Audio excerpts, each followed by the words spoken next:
Hello and welcome back to another Rush Duel Links video. Today we're going to be talking about the Goha Rush Festival and specifically about Stage 2, kind of what it is, and the decks that I would recommend you play in it.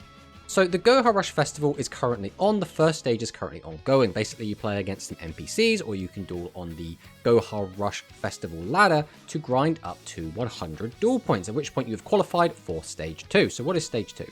So basically on the 13th of December until the 16th of December, which is over a 3-day period, we will get to play in an endless ladder with an elo system, and then your position at the very end of that time frame will dictate what position you come in, and you will get rewards based on how well you do. So what are the rewards that we're going to be getting? Because they're actually pretty cool. We are getting some special processing items for Chronicle cards. Now, you might want to specifically be aiming for a rank specifically to get some of these rewards, because some of them are actually pretty cool. For example, if you're first to third, which is going to be quite the challenge, but you can get the sets for Full Starlight, Rim Color Gold, and Name Color Red. And I know these name colors are quite highly sought after. They're things that people would really like for their Chronicle cards. So that's the ideal, right? If you get first to third, you get the color red. If you get fourth to 10th, so top 10 in the world, you can get blue, which is pretty good. And if we get top 100 or top 500, we will get gold, but we'll get the difference between Starlight and Full Starlight Chronicle sets. If we get top 1000, we'll get the silver name, which is a bit easier to get. They're basically giving away silver quite easily for free. If we get top 2000, we'll once again get some name color gold, as well as some other Starlight stuff. I think the names and the rim colors are basically the highly sought after things, so that is what I would assume most people are going to go for.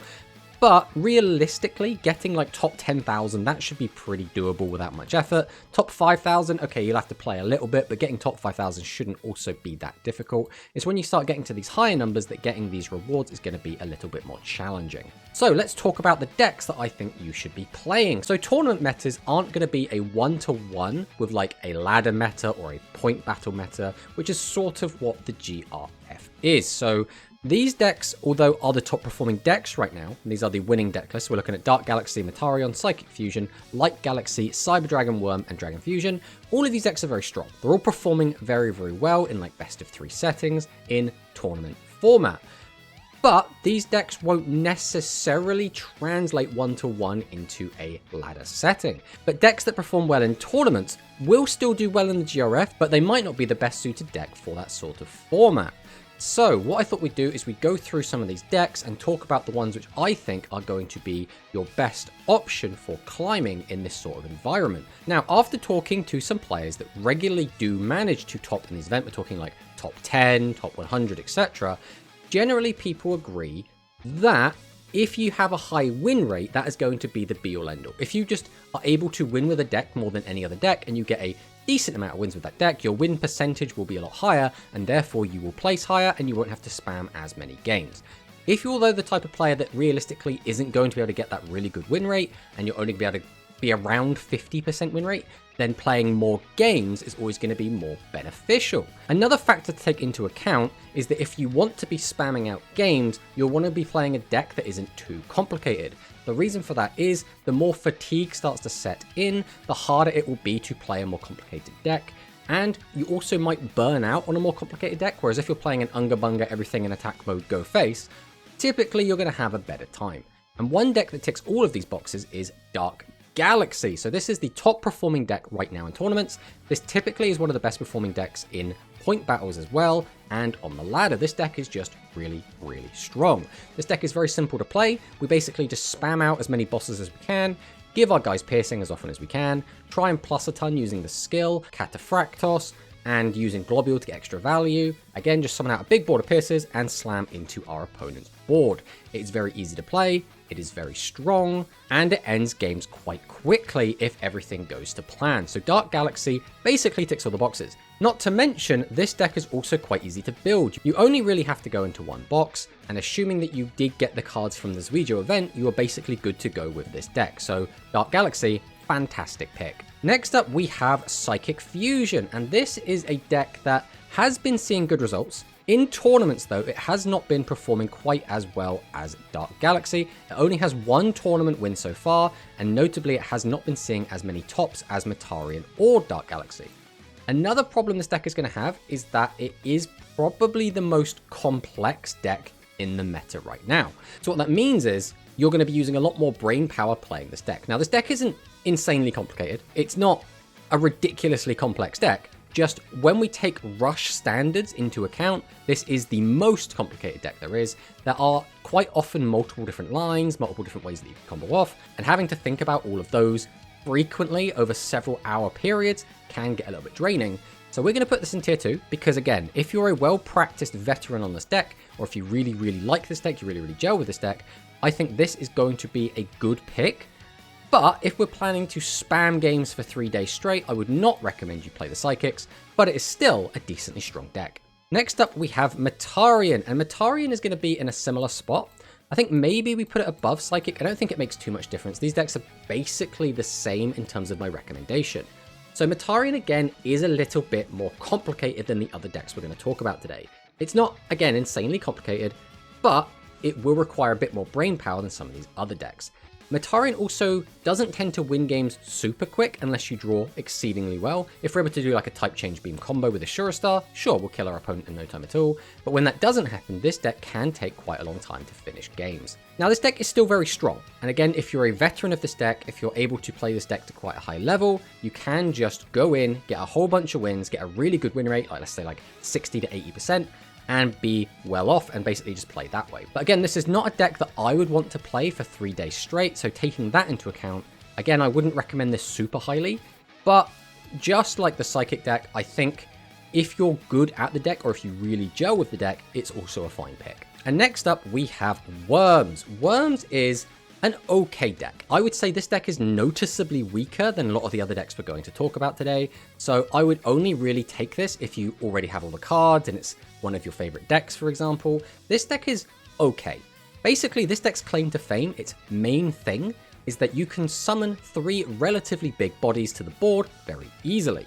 And if that's the sort of gameplay you like, this could be the deck for you. Basically, the gist is that we want to try and get Drake Crush into the graveyard, summon out our Build Dragon, use our skill to get access to our field spell, activate the field spell, use Build Dragon to bring back Drake Crush, and then get an extra monster on the field that's also getting a boost from the field spell.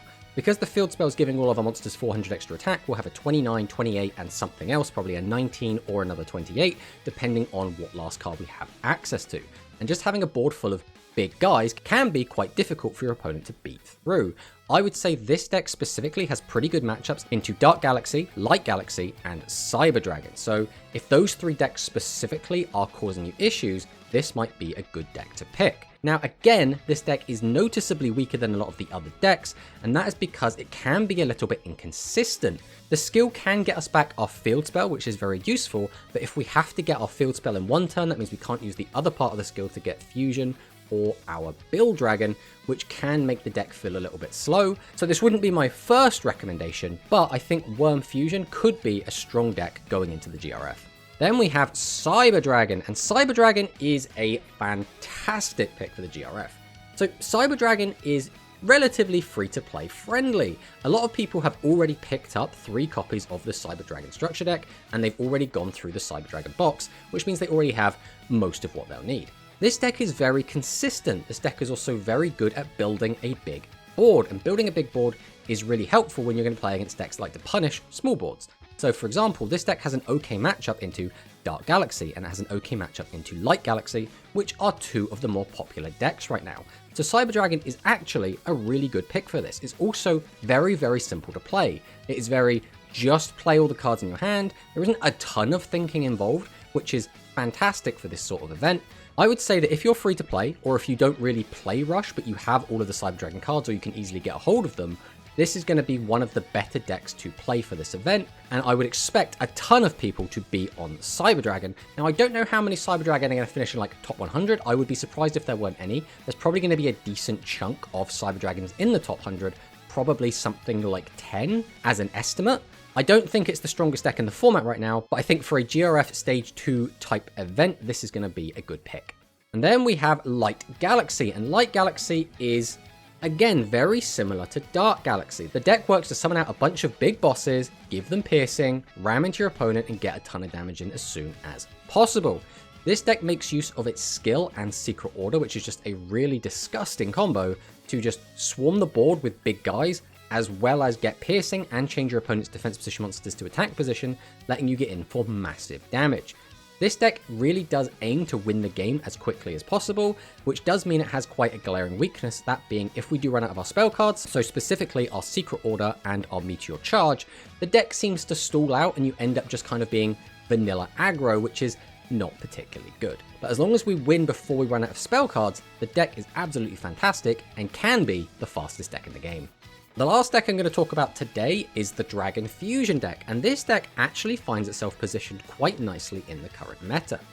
So the Dragon Fusion deck has always found itself in a bit of a weird spot, and that's because basically the way you want to play this deck is sort of stalling out the game until you're able to find all of the pieces to get your Dragiostar out and then start applying a lot of pressure very, very quickly. The main issue this deck had is Light Galaxy, and Light Galaxy has become a lot less popular since the release of the latest box. With that gone, the Dragon Fusion deck can now play a bunch of low attack, high defense monsters. That means you don't get punished so much by the piercing of Dark Galaxy, and you can sometimes have your monsters, like your 1500 defenders, survive attacks from the 1500 beaters that other decks have. This means you don't get chunked super early, you generally have the time to find all your combo pieces, and then you can summon out your Dragiostar, apply a lot of pressure, and sometimes win in just 1 or 2 turns. So Dragiostar is in quite a good position right now. The downside is some of the decks above it will just not care and kill it anyway. For example, Light Galaxy still has a fantastic matchup into the Dragiostar. Psychics, again, still have a really good matchup into the Dragons, and so does the Mataran decks. There are still quite a lot of decks that do beat the Dragon deck, but depending on the meta you find in your bracket when you are actually playing in Stage 2, this could be a good deck to pivot to.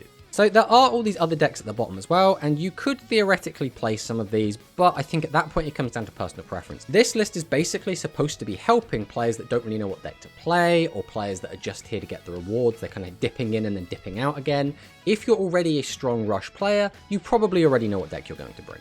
If you finished top 100 before, you probably don't need to be watching this video, let's be honest. This video is basically to help people that are going to just come in, get their rewards, and see how high they can place. So in conclusion, Dark Galaxy, absolutely fantastic. I could not recommend Dark Galaxy more. Again, top performing deck, seems absolutely perfect for this type of event, and it's really, really fun. I could not recommend this deck more. Again, you only really have to go into one box to get all of these cards, but you do have to have the rewards that we got from the yugioh event. Then there's Cyber Dragon. Again, very free to play friendly. If you already have your 3 copies of the Cyber Dragon structure deck, you've basically got most of what you need already. A lot of players did already go into the Cyber Dragon box when Go Rush first launched, which means most players should already have this deck, and if you do have this deck built, it will still be a fine pick. Then, like Galaxy, this deck is a little bit tricky to get all the cards for, because you had to have the 3 structures, and you had to go quite deep into the box to get the 3 copies of Secret Order, but it's still very strong. Again, very, very easy to play, and that is what these 3 decks all have in common. The Dark Galaxy, the Sidra, and the Light Galaxy deck, all very, very easy to play, so highly recommend all of them. And then we get to the decks I recommend a little bit less. That would be the Psychic and the Mataran decks, just because they are a little bit more complex. They do play a lot more spell traps. They do have a lot less normal summons in the deck, which means the deck can be a bit prone to bricking. These are kind of your intermediate player picks. And then finally, the Dragon Fusion, again, can be a really good pick. And the Worm deck can be really good. These are kind of your, depending on what meta you're in and depending on what you're playing against a lot, maybe we swap to one of these decks, because both of these decks, in my opinion, are really good into Dark Galaxy. But thanks for watching the video, and I'll see you next time.